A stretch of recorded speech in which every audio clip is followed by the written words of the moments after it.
What's up, Dirty Cones?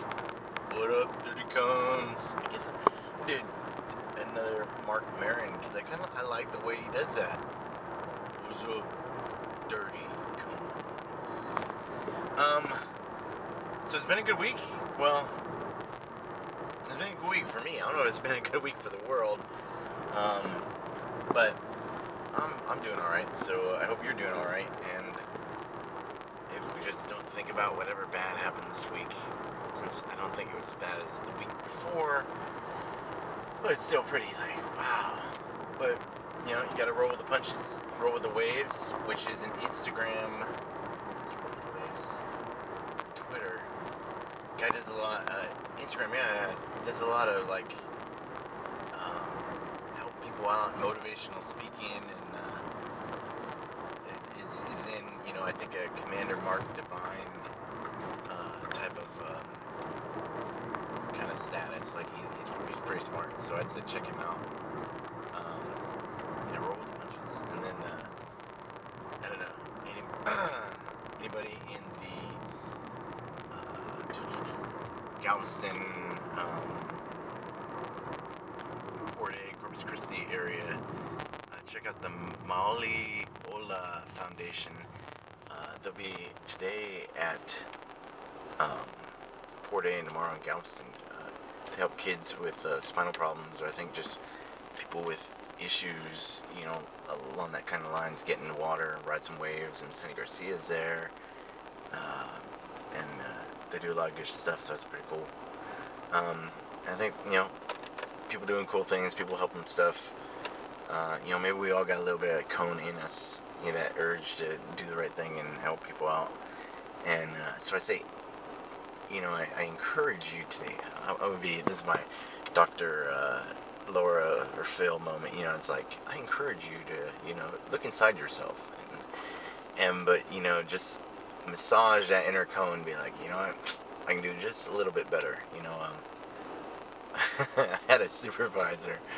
And he told me you should always take everything one step further, and I actually thought that was a pretty good, thing. So if you're gonna do something, do just a little bit better. If you're gonna write a paper, proofread it a second time, put some squiggly gold infringement upon it.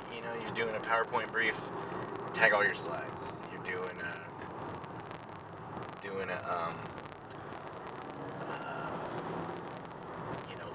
make instead of making just one folder that's got all the papers, make a folder for everybody. If you're gonna make a folder for everybody, then put it in the plastic sheets, and then number it and sign it and date it, and all this kind of stuff.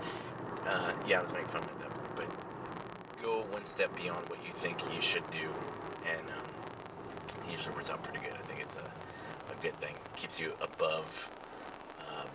Better, above honest, above, if you aim for the moon but you only hit some stars, how bad were you?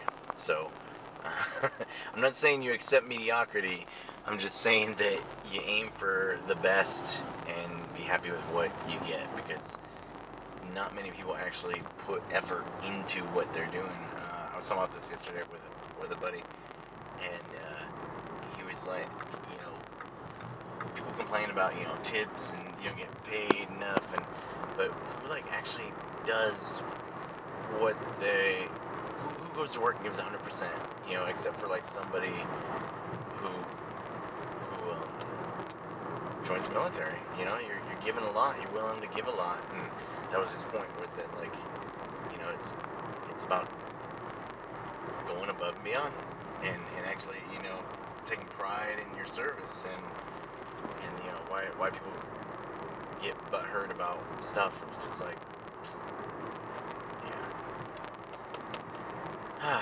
but anyway, so the point of the story was that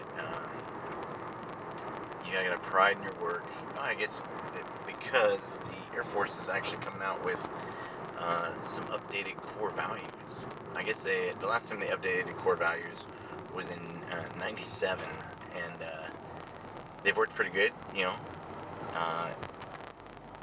but I guess they feel the need to add a couple things, so we'll see how it goes. But I said the point of the story is, search, look, do, be, you know? So you're looking, once you start looking, you're searching, you know, and then you just end up, you be. California in front of me. The NorCal, but that's alright. Oh, don't look there. License plate, and trying to like, hey, check these people out. Anyway, I don't even know if I'm gonna put this. I've been putting more of my heart. Well, I've always been putting my heart into it, but I've been a little concerned with like what I can say or how I should say it or whatever. And so I think I'm finding my voice. So hopefully you like my voice. Right now it's failing, but I thought the last 2 episodes I was pretty happy with, and I think I got my point across. So I'm getting better. You know, I mean, obviously diamond in the rough. You know, working on my delivery, but it's getting there. So hope you're happy. If anybody's, you know, got any critiques, I'm open. Skin is not that, I mean, don't be like, dude, you suck, you should die, nothing, like that, but, something like, well, you say, a lot, or you seem to lose track, or if you thought about using a piece of paper with what you're gonna say written on it or something, and, to those people I say, you know, you gotta live life without a net. This is a one-take thing. I don't always share them, but I mean, I do them as is, and I think that maybe you could prepare, but it's not heartfelt. And I know, but what about like Jon Stewart, or you know, he's a much higher caliber speaker than I am. You know, I'm happy I can speak.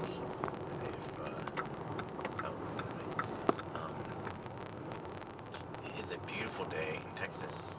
So a cousin to my car, there was another bug beetle. So I was checking him out. Not him, I was checking his car out. You're like, whoa, dude, what did you just say? There it is. Boom. Oh, he's a chiver. Ugh. Alright, don't be a chiver. Being a chiver is like being I know I'm gonna get out of this anti-chive backlash. I don't think anybody listens to me as a chiver. Chive is for dudes who are married and don't know where else to go to look for their porn. But like their cheap porn. Their chive is, you know, Google yourself. Not yourself, but Google, you know, that thing you're looking for, or, you know, learn to look up different places, but don't just get all your information from one spot. It's like going to the Christian Care Coalition. I mean, the opposite, but, you know what I'm saying? It's like that extreme. Shivers and hipsters and fake people. You gotta be real in life. And if you like something, you like it. If everybody else likes it, well, that's cool too, but don't be, oh, everybody's into beards right now, and, you know, saying whatever catchphrase we're using at this point. Although I did hear a pretty good one about the Air Force today. I guess the Navy's is... what was the Navy's? Dang it. Alright, so I forgot the Navy's, but... that's alright. I know you guys are like, oh man, maybe that's something. Maybe I should stop talking to you guys like I'm talking to you. Maybe I should be more... No, it's gotta be conversational, because that's the way people learn. That's the way I learn.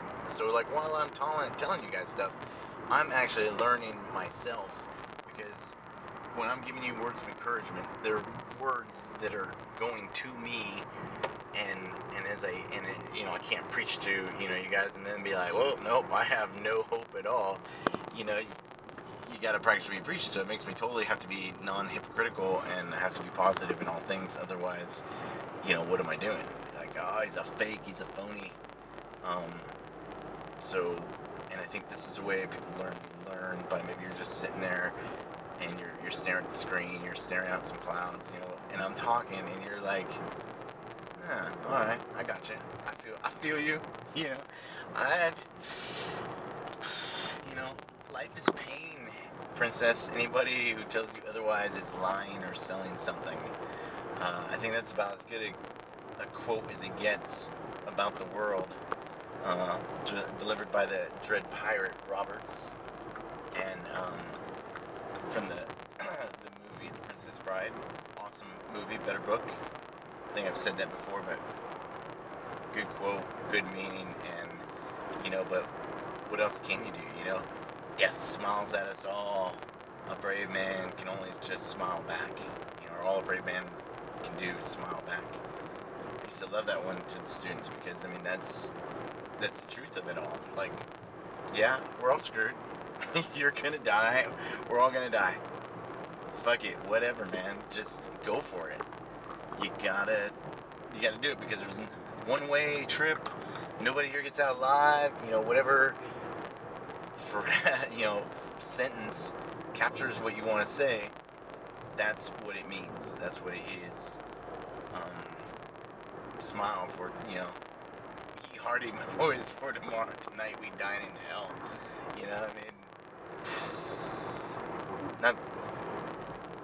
Not all of us get a shoot across the sky. There's a lot of people rusting away, and I think it's better to burn out. It's better to die and blow up than to burn out. Who wants to be? And I'm not talking about killing yourself or something. I'm talking about like going for life. I'm using metaphors to say, there is no tomorrow, so live for today. But today is your life. It doesn't mean short term. You got to give it all. You got to pack every single minute filled with something. Good deeds, helping people, doing stuff. I think that's the secret.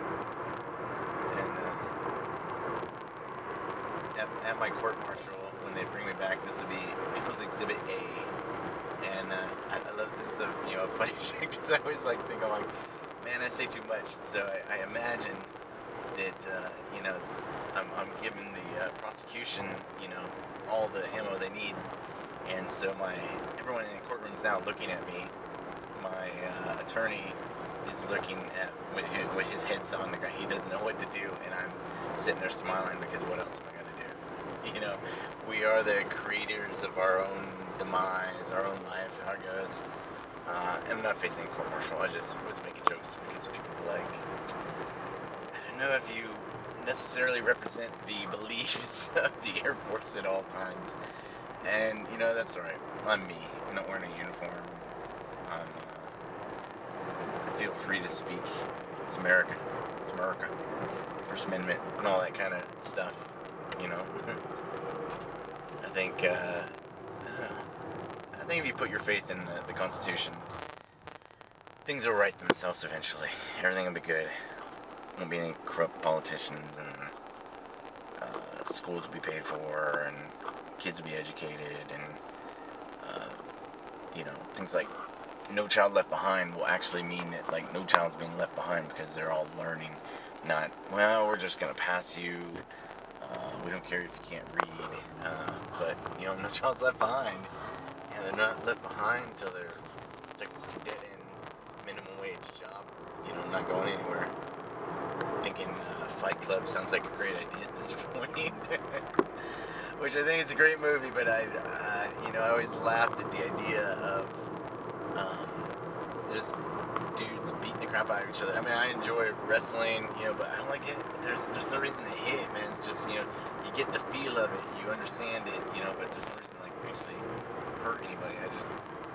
You can chuck the shit out of them. There's nothing wrong with submissions, but no reason to hit. Just, you got a pretty face, enjoy it. Because pararescue is not taking ugly people. You gotta have a good head of hair, and you gotta look good. If you don't, sorry, you're gonna have to go be Tech P. No, I'm just bye. Anyway, no, ugly people go join the other services. We only take good-looking people in the Air Force. No, that's not true. But yeah, so I actually. Somebody was asking about families again, and I'll update it, because there are some older videos, but families are possible. Families add another dimension of trouble. It's not bad, but it's not good. I mean, you know, it's always on deployment too. Something goes wrong with your family, and you're like, no, and you know, you can't do anything, so you're just, you know, not happy. And I think that's bad, but it's worth it. You know, to be able to come home, have someone to come home to, have little people that love you. So I think family is important, but you know, it's hard to serve two masters. And once you have a family, you're torn. It's hard. You're like, I can't deploy all the time. Can't volunteer for everything.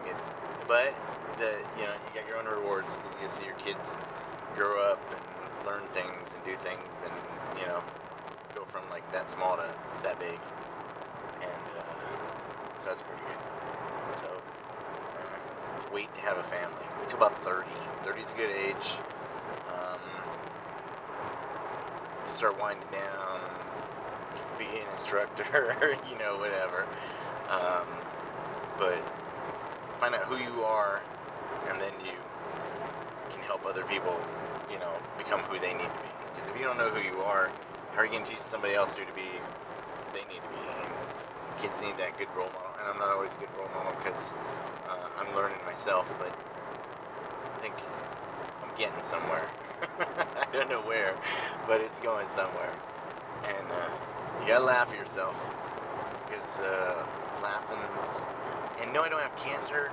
I feel like it's going that, dude, he's giving us like all the rules, you know, like Michael Keaton in that one where he's got cancer. Oh, that movie was a good movie. It was a horrible movie because it was like, god dang it.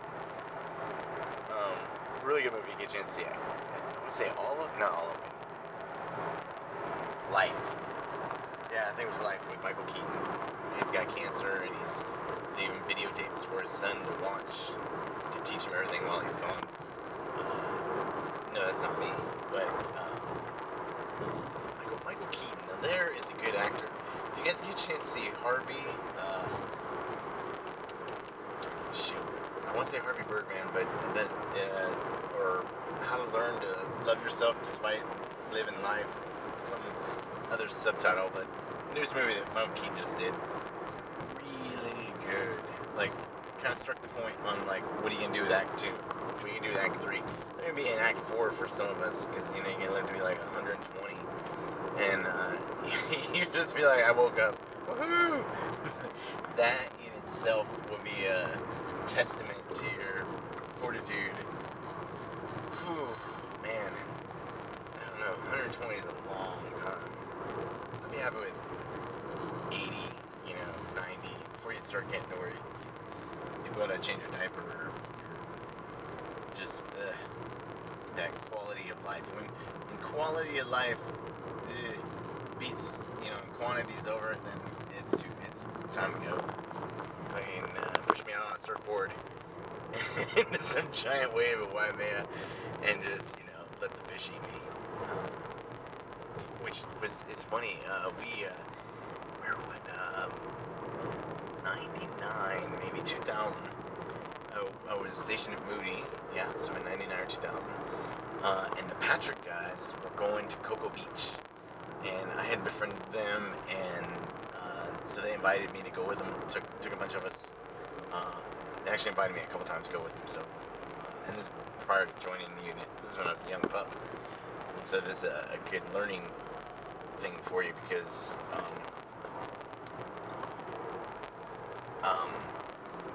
this will prove my point that being a good PJ and being a good person will get you invited on a boatload of trips. So they're like, hey, we'll take running, so I'll go.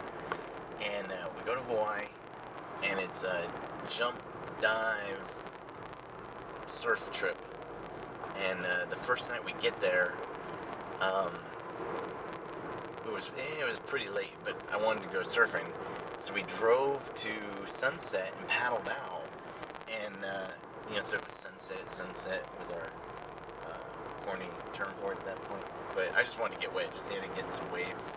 And so we're paddling out, and as we're paddling out, we're out there surfing, and there were fire trucks, and everybody showed up, and we caught a couple waves, paddled in, and as we're paddling in, they're like, "Hey, did you see some guys out there?" We're like, "No, just us." We're like, oh. They had gotten a call that a bunch of haoles had decided to try to commit suicide at sunset. They'd heard us talking about sunset at sunset, and called the fire department to say that a bunch of haoles were going to commit suicide and that you needed to get out here quick. And I guess we had one guy who was pale and was wearing Speedos. But that's just the way Mark was. It wasn't Mark. He's a good dude. He's not dead, so I mean he's a good dude. But he would wear Speedos and would always take things to the uncomfortable spot, which he was not surpassed until McBee. That dude could say stuff for shock value alone. It was beautiful. So yeah. That was a long time ago, but yeah, so surfing in Hawaii, thought we were going to commit suicide. So, and then Patrick invited me on every trip that went back to Hawaii before that. So, gotta make yourself useful and friendly. Everybody always likes the friendly guy. Nobody likes the guy who doesn't talk. Or you gotta be social. And I know a lot of you guys are social, so video games. A lot of PJs like to play, Call of Duty type video games and first-person shooters, So look around on your little thing. You might run into a PJ or a controller or two or more. I know a bunch of dudes play Modern Warfare 8. Who knows? But so I'm almost to the pool, where I'm going to teach some combs how to do stuff. And so if you're ever in the San Antonio area on a Saturday, you go to base, go to the Skylark about 1 o'clock, I'll be there. I'm there 3 out of 4 weekends. Sometimes stuff comes up, there's some surf down the coast, or I gotta do something, but 9 times out of 10 I'm here. So, hope life is good for you, dirty cones and non-dirty cones, and moms of dirty cones, and moms of non-dirty cones, and moms, and dads. Everybody, basically. And hope everything's good for you guys, and I'll chat with you later. Hooyah. Oh, alright, one more thing. Still room for San Diego, 25, 26, 27, 28 of September, and still a little bit of room, maybe 1 or 2 for Cocoa Beach, 21st through 24th of August. And then 25th, 26th, 27th-ish, I'll be in Detroit. So find me. I'll be there. I'm giving out my itinerary early enough so people can plan. Unlike last time, so I apologize. But anyway, so that's where I'll be. Let's talk. Meet me in a pool. We'll work. And life will be good. Hooyah.